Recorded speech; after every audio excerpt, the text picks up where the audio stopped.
In this video, we will be going over what's happening in our markets this week, all of your most important earnings, your biggest economic data, which there is a lot of it. This is going to be a very volatile week to say the least. As you know, Tesla stock also has earnings this week. So we will be going over my price prediction, where I think Tesla stock is going. And let me just tell you now, this is the final warning for Tesla bears before it could be too late. And I'll go over that in this video as well. So let's start with my estimates for Tesla's earnings. Now, it's important to note that if you're thinking about what moves a stock on earnings, a very small portion of, let's say, a 10% up move or 10% down move is typically correlated to the earnings themselves. Markets, they're never going to care about what happened more 3 months ago, then they're going to care about what's going to happen over the next 3 months, 6 months, 9 months, 12 months, so on and so forth. So in other words, it's more important what's coming rather than what just happened. So even if Tesla beats on everything, margins excel, average selling price per vehicle excels, net margins excel and do better than expected, that does not guarantee Tesla's stock will do well. So these are my projected numbers for Tesla's earnings. So we had 484,000 deliveries by about 46,000 for an average selling price. This does include FSD. I believe auto revenue is going to come in around $22.26 billion. Last quarter, automotive revenues came in at $19.6 billion, but in Q2, you were at $21.26 billion. So my estimate is only about $1 billion higher than Q2, which Q2, you had 465,000 deliveries. Last quarter, you had 484,000 deliveries. So I think that makes a whole lot of sense. I actually think my estimate could be on the low side, considering we had quite a jump in Model S, X, and now Cybertruck deliveries. I believe service revenue will come in about $2.3 billion. Last quarter, service revenue came in at $2.16 billion, $2.16 billion. The quarter before that, it was $2.15 billion, and the quarter before that, in Q1 of 2023, it was $1.8 billion. So I don't think $2.3 billion is that crazy. That could actually prove to be quite conservative as well. Energy revenue, I expect at about $2.1 billion. Last quarter, energy generation and storage revenue was $1.55 billion. So this is actually quite a jump, but from all indicators that we can see, energy deployment was nonstop last quarter. Basically, Lathrop was filled the entire quarter, shipments going out the entire quarter. We've seen multiple different sites actually go online, and I believe that revenue is going to be captured in this quarter. Think about it like this. Even if Tesla secures contracts, let's say last quarter, to actually deploy energy storage systems, Hawaii had, I believe, like 100 of them get deployed, multiple other different sites. That does not mean the revenue was actually seen last quarter. A lot of the revenue could be accounted for Q4 instead of, let's say, Q3. That's why I believe energy revenue will come in $2.1 billion, substantially higher than last quarter. This means that total revenue is likely to come in around $26.66 billion, which last quarter revenues came in at $23.35 billion. But if you look at other prior quarters, in Q2 revenue was about $25 billion, and then in Q4 2022 revenue was about $24.3 billion. So it's actually not that high. I think the estimate is actually, again, quite conservative. Now to the important part, the part the market seemed to care about in regards to Tesla's numbers: auto gross margins excluding regulatory credits. Previously, this was 16.3%, but in Q4, we did see the new Model 3 get launched. We did see incremental price increases for especially the higher end models, Model S, Model X, in Europe, and some price raises, small ones in the US as well for these higher priced models. And considering we had other deliveries, Model S, Model X, and Cybertruck deliveries, I do believe auto gross margins probably come in around 16.7%, which the markets may take that as a bottom. And overall, well, that would probably be the most important part out of Tesla's numbers. Now, here's where the EPS target comes in. Net margin was around 11.1% last quarter. I believe this comes in around 11.5%. That would be a total profit of $3.06 billion. Divide that by 3.3 billion shares outstanding, and you have an EPS of 92 cents per share. So last quarter in the Q3 quarterly update deck, you can see here profitability was hurt by reduced ASP due to pricing and mix, which that should benefit this time around again because of higher other deliveries and lower leasing percentages. So that should help profitability as well. An increase in operating expense driven by Cybertruck, AI, and other R&D projects. Nothing we can do about that. That's probably going to be offset at least a little bit again by the higher ASP. Cost of production ramp and idle cost related to factory upgrades. So that's interesting because they say right here under the summary, our cost of goods sold per vehicle decreased to $37,500 in Q3. While production costs at our new factories remained higher than our established factories, we have implemented necessary upgrades in Q3 to enable further unit cost reductions. We continue to believe that an industry leader needs to be a cost leader. That is one of a couple different reasons why I believe total net margins did improve a little bit. So these are my estimated numbers. I think these are pretty conservative across the board. Maybe you could say net margin maybe was not 11.5%, maybe it was 11.3%, which would change the EPS down to about 80 cents per share, but that's still higher than Wall Street's estimates of 73 cents per share. Unless we've seen a utter disaster somewhere, then I think these numbers are roughly going to be accurate. But again, this is not what is going to move Tesla stock. What is going to move Tesla stock is the guidance that we get for 2024 and any new updates on products or new things coming for Tesla. Typically, on a company's first earnings call of a new year, they will give full year guidance. That's number one, but they may or may not go over different things that could happen in the upcoming year. I'm sure Tesla will strike a somewhat cautious tone, but I do believe we could get a surprise announcement about a $25,000 vehicle that is being actively worked towards, or maybe the Roadster, which has been long overdue. Maybe, hell, even a smoother than expected Cybertruck ramp. That's going to be good news. It's going to be really good news considering Tesla stock is at 29 on the RSI. The stock is oversold heading into earnings. A little bit of good news, maybe really good news. And just for some perspective here, well, a lot of analysts and experts, quote unquote, believe that Tesla's deliveries may come in around 2.1 million for full year 2024. That's the estimate. Who knows what Tesla's going to guide for? The Cybertruck is a very bright area because the Cybertruck, unlike other models, has a massive backlog, hundreds of thousands of vehicles that will be purchased when Tesla can manufacture them. So a smoother than expected Cybertruck ramp can start to materially add to deliveries and hopefully not be a big drag on margins. Now, a lot of people make the argument that Tesla does not want to cannibalize the lower priced Model 3 just yet before they announce the Model 2, but I don't even believe the Model 2 is going to be a product that is available for the US for a very long time. I think it's going to be many years down the line before the Model 2 is available for the US. The Model 2 theoretically should only be available, at least initially, for more third world countries.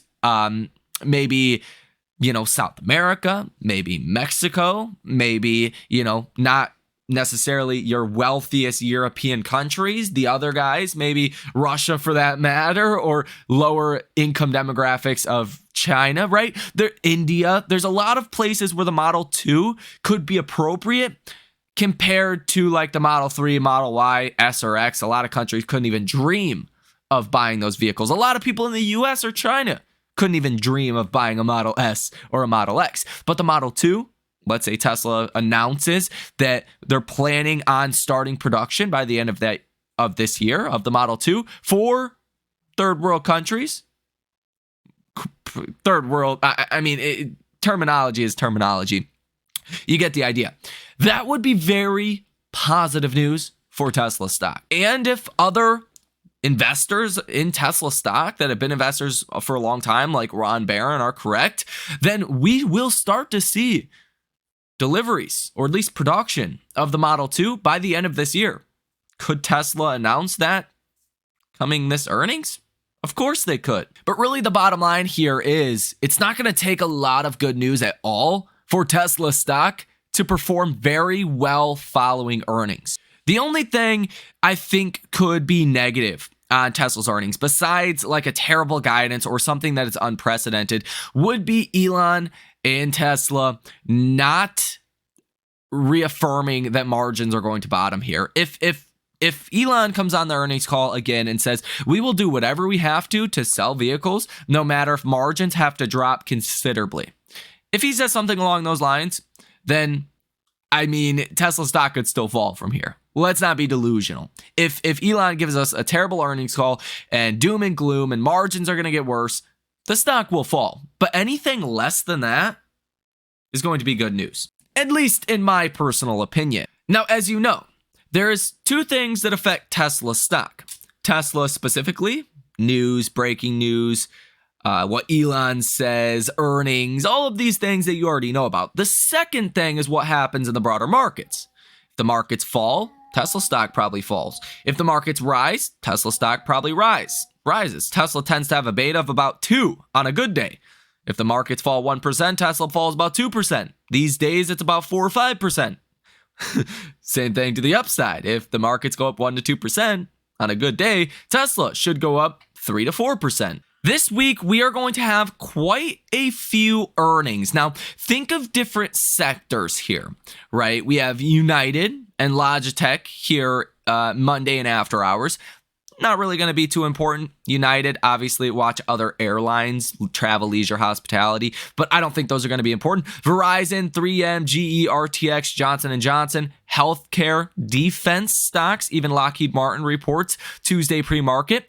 But lots of healthcare and defense will be affected Tuesday pre-market. Netflix, Magnificent Seven, broader indexes. Netflix can have huge impacts on the broader market, so definitely want to be watching that one. Intuitive Surgical, Texas Instruments, smaller companies as well that will also be reporting earnings. Wednesday, pre-market, AT&T, ASML, Abbott, Progressive.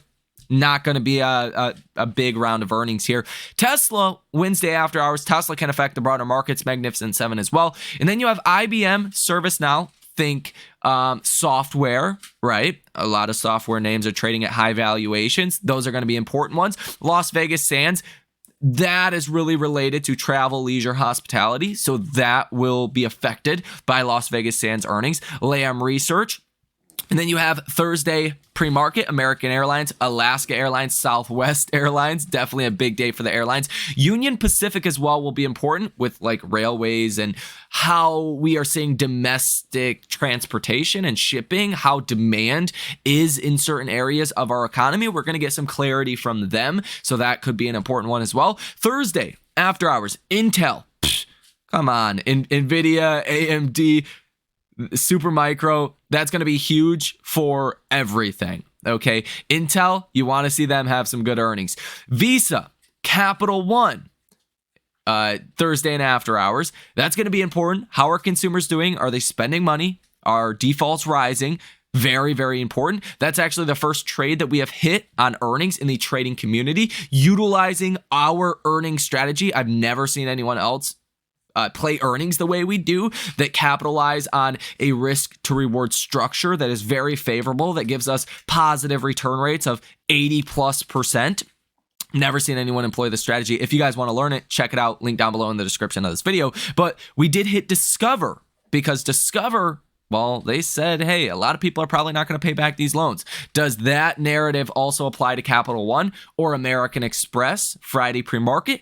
That's something we want to know as investors. Now let's jump here to your earnings calendar. Now I highly recommend you guys use this for yourselves. It's absolutely free. There's no reason you guys don't use this. tradingeconomics.com/calendar. You can look out like a month or so to different data points that will come out. But long story short, Monday, you're not going to have much. Tuesday, you're going to have Richmond Fed Manufacturing Index. Remember, New York State Empire Manufacturing came in at negative 43, the worst reading we have ever seen besides the Rona, worse than the Great Financial Crisis. This is expected to be very negative as well. All of the manufacturing indexes that we will get from regional, feds, like Atlanta Fed, Richmond Fed, Dallas Fed, they're all expected to be bad this week. So I don't want to go over each and every single one of them, but they're all expected to be very, very negative. Richmond Fed, same is true for Tuesday. That's going to be your first round of data for the U.S. economy, for our markets, and that's basically it for Tuesday. Also watch the Fed Services Index. That's expected to be about -5, so that will be important as well. Now, Wednesday, you're going to get Bank of Canada interest rate decision and Bank of Canada monetary policy report. Now, a lot of the time, Canada and the US, they tend to follow each other. So Canada might cut rates first. If they do that, then your odds of a March cut are probably going to go back to pricing it in. As we looked or talked about in the last video, markets are no longer pricing in the first rate cut in March, but that could definitely tilt the odds back towards another rate cut for March. But that's basically going to be it for your Wednesday. Thursday is where things get crazy. There is so much happening on Thursday. It is crazy. Lots of data coming out for Europe. You do have the ECB interest rate decision, 8:15 in the morning, and the marginal lending rate for Europe as well. You will get durable goods orders month over month for December. You're expecting 1%. That would be down from 5.4% last month. And this does coincide with GDP. So if these numbers come in bad, GDP is likely to start coming in bad as well. 8:30 in the morning on Thursday, you will also get GDP growth rate quarter over quarter, advanced data for Q4. You're expecting this to fall from 4.9% to 2%. Now, current Atlanta Fed GDP Now estimates are at 2.4%. So if we get any bad number there, that's not going to be great news. So two very big data points in regards to GDP specifically. When the markets are petrified of going into recession in 2024, that is going to definitely move the markets. No matter if Tesla has good or bad earnings, whether Tesla stock rallies or falls, if the outlook is looking like GDP is slowing down, the economy is slowing down, it will have a negative effect. Vice versa. If the economy is doing well and we beat the estimates, Tesla stock could get an even larger boost. Or if we do fall after earnings for whatever reason, well, good news here could send Tesla stock up quite a bit, considering Tesla is very much interest rate sensitive and economically sensitive. Now, you're going to get a lot of secondary data in regards to the GDP growth rate and durable goods, goods trade balance, initial jobless claims, retail inventories, wholesale inventories, core PC prices, advanced data for Q4, durable goods orders excluding defense, GDP sales quarter over quarter, non-defense good orders. You get the idea. Real consumer spending, advanced data for Q4, bunch of different data points. And then 8:45 in the morning, the ECB press conference. Same thing there. What Europe and Canada are doing, well, it will raise or lower the odds of a rate cut coming in March. New home sales month over month and year over year, month over month is expected to actually rise about 8%. That would be great news, because I think a factor that a lot of analysts and economists do not forecast is, let's say rates do start to come down a lot as we get closer to the election in 2024. There is a lot of equity in homes. If people can sell their homes and buy a new home for a reasonable interest rate, because let's say interest rates fall by the election time by 2024, that's going to give people a ton of money to spend out there in the economy. And I think that's a very underlooked factor of how 2024 could ultimately play out. Again, Kansas Fed Manufacturing Index expected to fall to -21. Last month, you were at -4. So if you see these manufacturing indexes plummet like we're expecting, I doubt that's going to be good news. Now, there's other data reports for Thursday, but we could probably make a whole video on that, and I don't want to focus on that all too much. Friday, more big data. Core PC price index month over month for December, expecting that to come in at 0.2%. Goldman Sachs just came out and said they expect 6-month annualized core PCE to be 1.9%. So as long as we don't get a number higher than 0.2%, we're going to be looking at that as good news. Now, personal income month over month for December is expected to slow down from last month's 0.4% rise to 0.3%, and personal spending is expected to jump quite a bit from 0.2% last month to 0.2% in November to 0.4% in December. That also coincides with GDP, considering GDP is comprised about 70 to 72% of GDP is comprised with personal spending and people spending money. So that will be very important. And then you'll get just headline PCE month over month and year over year, expecting these to decelerate from last month as well. So lots of big data coming out Thursday and Friday specifically. Now, in regards to Tesla stock, you have seen a lot of demand to short Tesla. The reason why Tesla is down and out like it is right now, and you're the most oversold you have been in years on the charts for Tesla, looking at the RSI under 30, that typically does not happen for Tesla. A lot of that is due to short sellers taking out short positions in Tesla. Now, Tesla is no longer the most heavily shorted stock on the markets because the share price has fallen so much. The short activity has risen. So imagine it like this. Shorts are way up here. The stock's way down here. If you start to see the stock do well after earnings, short sellers are going to get squeezed in a big way quickly, and that could drive even more buying pressure into Tesla stock as shorts start to cover on their short positions and they say, oh my gosh, Tesla announced a $25,000 vehicle, or margins are going to get better from here. Who knows what's ultimately going to happen, but there's a lot of reasons why shorts may potentially cover on their short positions. Now, as we went over in the last video, and as I like to do for these videos every single Sunday, is look at the option chain for this week. So by far the most activity, the most open interest, about 44,000 contracts are sitting at the 225 call. So if you were to say, hey, what's Tesla most likely to do based on looking at the option chain? It's going to go higher, right? That's the most likely outcome here. 225, like I said, a lot of activity. 220 call also has about 20,000 for open interest.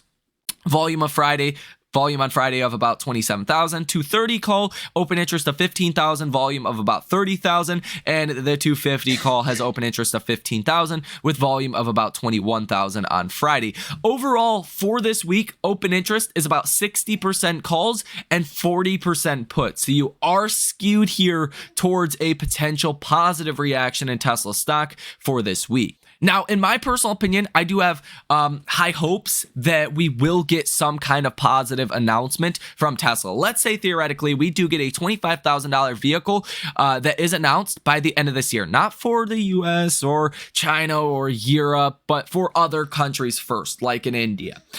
Then in that scenario, I could see Tesla stock rallying 20 to 30% this week. 30% from here would put the stock, I have to scroll out the chart to make it bigger because that would be quite a big move. That would put the stock to about $277, a place that we were just at not long ago. So believe it or not, even a 30% move would not be that crazy for Tesla. Let's say 20% from here, that would put the stock back to about 255. And I really don't think that is all too crazy if we do get some kind of big announcement. Now, let's say we don't get a big announcement, but we get good earnings, solid guidance, then I think Tesla stock easily rallies 10% by the end of this week, and then you're sitting at 235. Now, for whatever reason, let's say it's an utter disaster. Margins collapsed, guidance comes in way worse than expected. Tesla stock's probably fallen about 10% by the end of this week. That would put Tesla stock at 190. But I think the downside is very limited unless we get, a disaster. Why? Because, well, we've already fallen 22% heading into Tesla's earnings. You've already priced in a lot of bad news. So if I were to put a best case scenario is around 277 to 280 by the end of this week. That's a best case scenario kind of situation. Base case scenario is around 250, 255. That's what I think is going to happen. I could be wrong. Obviously, don't trade based on what I say. The worst case scenario would be about 190 for Tesla stock this week. So yeah, that's my expectations. Let me know what you think down below in the comment section. Hit the like button as well as subscribe to the channel. Thank you for watching. My name is Michael Tyler, and I will see you in the next one.